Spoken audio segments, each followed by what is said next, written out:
tem coisas no time do Grêmio que são independentes ao Luiz Castro, tá? Vou te dar um exemplo. O Grêmio recupera a bola ou o Mirassol perde a bola no ataque. O Grêmio tem a chance do contra-ataque. Os jogadores do Grêmio, ao invés de ir para dentro, eles caminham até a intermediária e aí dão um passe lateral ou para trás. Isso não é a orientação do Luiz Castro, cara. E isso aconteceu várias vezes no jogo com o Amuso, com o TT, com o Nardoni, sabe? Isso não é a orientação do Luiz Castro, isso não passa por ele.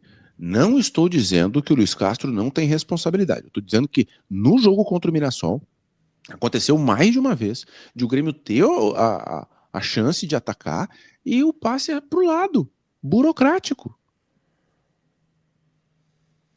Eu não sei se não pode ter um pouco de Luiz Castro aí, tá? Especialmente quando ele disse que muitas vezes no contra-ataque tinha que esperar 2, 3 segundinhos pro bloco acompanhar a subida, pro Grêmio atacar mais organizado. Eu acho que ele falou isso depois do jogo contra o Fluminense, se eu não tô enganado.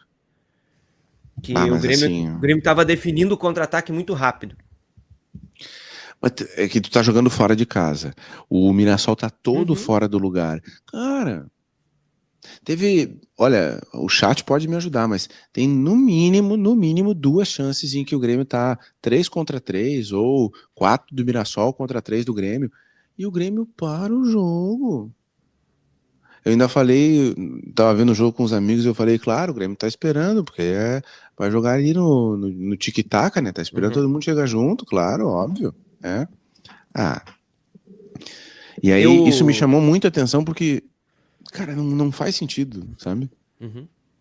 E eu tô, assim, preciso ser sincero com a audiência, tá? São 8h20 da manhã. Como eu trabalhei no jogo do Inter ontem, eu não consegui olhar o jogo inteiro do Grêmio com aquela atenção, assim, de... Cara, vou sentar aqui e vou assistir o jogo de cabo a rabo, olhando cada detalhe. Eu não consegui fazer isso, obviamente. Então eu vi ali alguma coisa durante o jogo, se desenrolando, né? Durante o pré-jogo do Inter. Eu não me recordo exatamente de quais são esses contra-ataques que tu tá mencionando. Repito, porque eu não vi o jogo inteiro de cabo a rabo. Vi alguma coisa ali, vi os melhores momentos e tal também, mas durante o jogo eu vi algumas das jogadas que não entraram para os melhores momentos. E eu não consigo ver assim, e aí tô contigo nessa, né? Não esperava isso. Mas eu não consigo ver uma evolução coletiva do Grêmio e nem uma equiparação, assim, do que o Grêmio apresentou contra o Fluminense. Aquele jogo, pra mim, o jogo contra o Fluminense, pra mim, ainda é um jogo de exceção do Grêmio.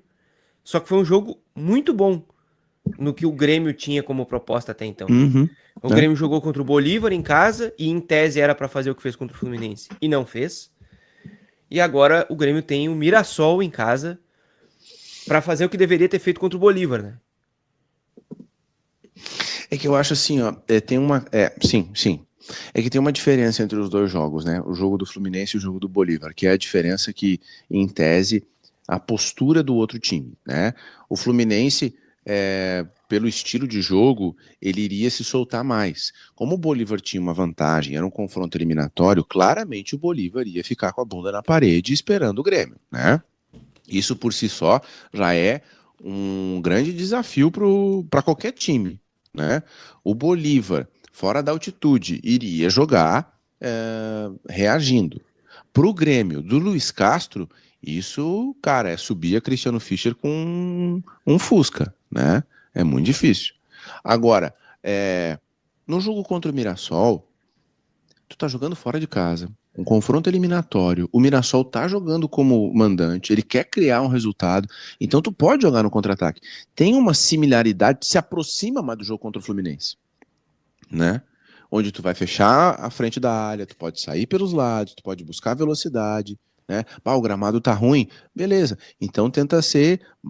Cara, pelo amor de Deus, gente, eu não jogo mais bola. E quando eu joguei, não joguei nada demais, mas a gente tá falando de um óbvio aqui, gente. Tu tem um centroavante, que é o teu artilheiro. mete uma bola longa para ele fazer o pivô, ou joga pelo lado e cruza na área, né? Tu tá jogando fora de casa, um confronto eliminatório contra um adversário que vai te pressionar. Tu vai querer sair jogando por dentro, construindo? Pra quê? Pra quê? Né? E eu tô contigo.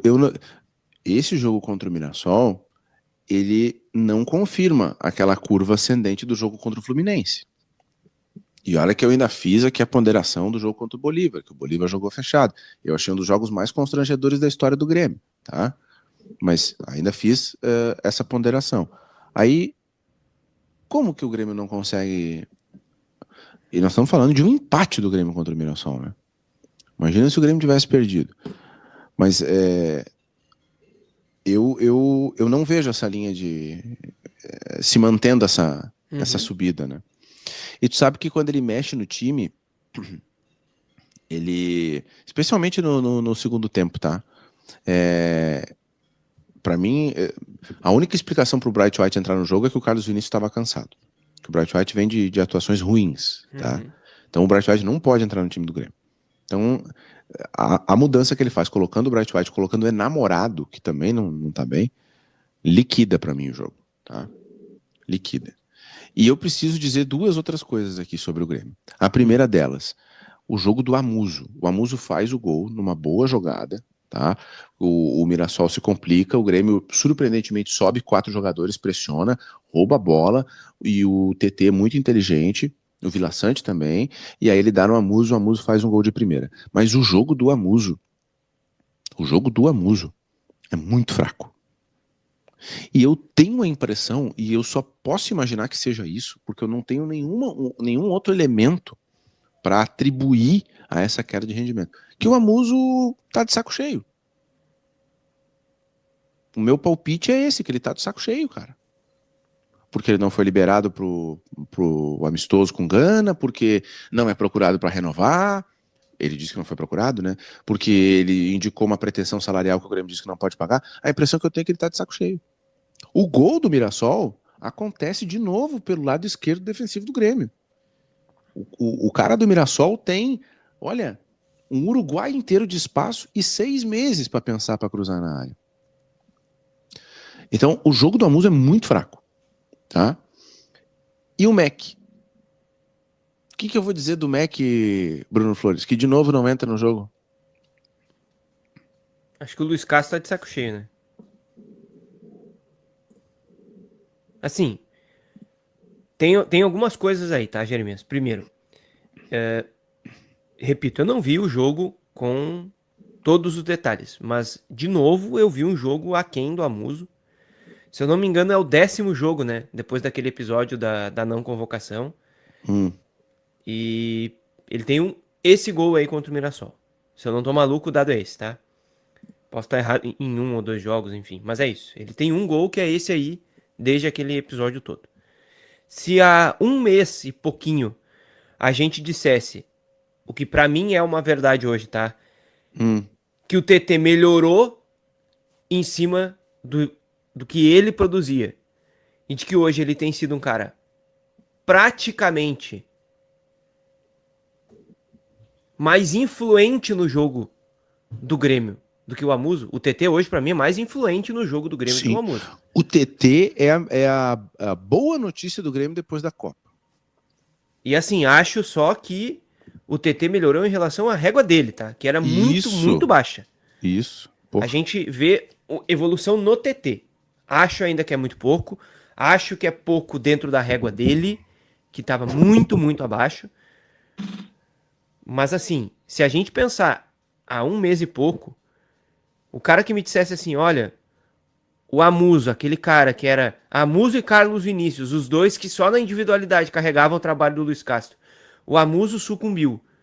E o TT hoje é mais influente no estilo de jogo. Cara, é loucura. É loucura. É um raio-x disso. E o Mac, desculpa, gente. Alguém tem que explicar a situação do Mac. Tá muito claro, Bruno. Tá muito Mas alguém tem que dizer publicamente o que é.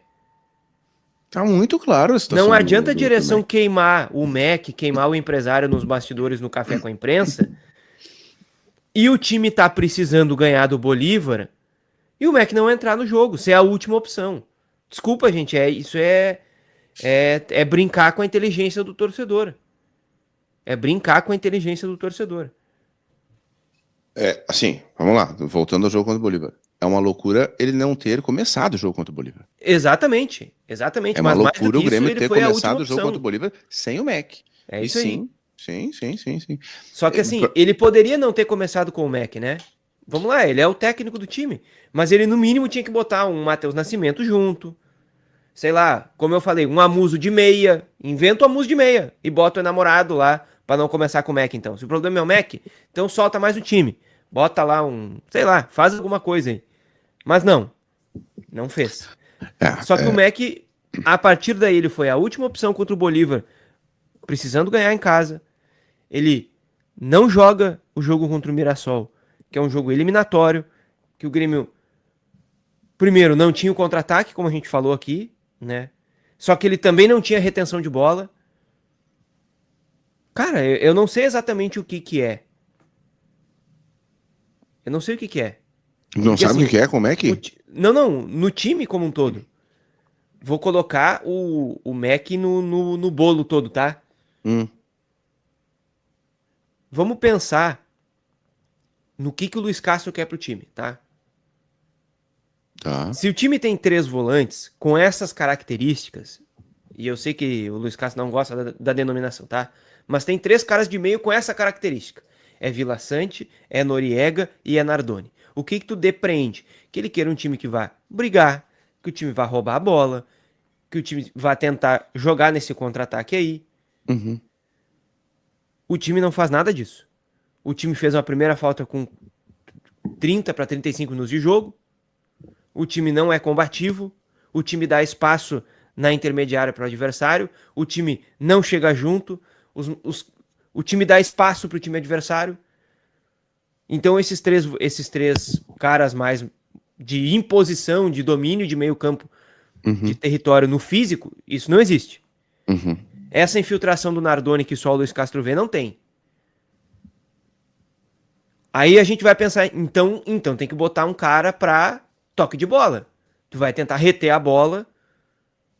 Se o teu time não compete fisicamente pra roubar a bola do adversário, então tu tem que tentar pelo menos ter um cara que vai valorizar a bola. Tu vai ficar com ela.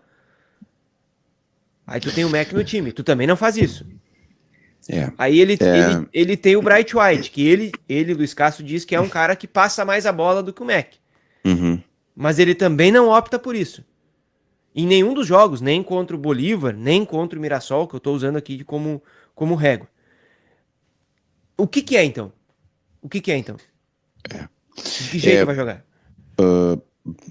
Para mim, a contratação a busca pelo Mandaka, a contratação do Krovinovic mostra que ele vai jogar com um tripé, mostra que ele não abre mão disso, mostra que essa é a ideia, e ele colocar o Nardoni, dar uma sequência para o Noriega, mostra que ele quer mais força no setor. Eu acho que não tem funcionado, acho que Nardoni e Noriega não podem jogar juntos, tá? São jogadores pesados, tá? Acho que o Noriega jogaria bem num time muito compactado, muito fechado, com a linha da defesa e o meio campo próximos, e ele só ficando na frente e sendo o cara para dar uma bola longa, né? Acho que ele funcionaria nesse cenário. No time atual, acho que o Noriega não funciona como volante, ele poderia ser uma opção para zaga, inclusive, né? E o Mac, e aqui é uma mistura de informação com leitura. O Mac, ele não se encaixa nessa ideia de meio campo, porque ele não consegue fazer um desses dois que fica à frente do primeiro, né, volante, e ele também não vai se encaixar do lado porque ele não tem tanta velocidade como o Giovanni Cabral, como o Amuso, como o TT, né, então ele fica fora desses lugares. Mas aí o trabalho do treinador é encontrar alguma coisa assimétrica, como diria o outro. Faz um time torto e bota o Mac para jogar. E aí a minha leitura, tá? Isso aqui é minha leitura. No popular. É o que eu acho. não é informação, é o que eu acho. Eu acho que o MEC está tomando uma geladeira por não renovar o contrato. Essa é a minha leitura.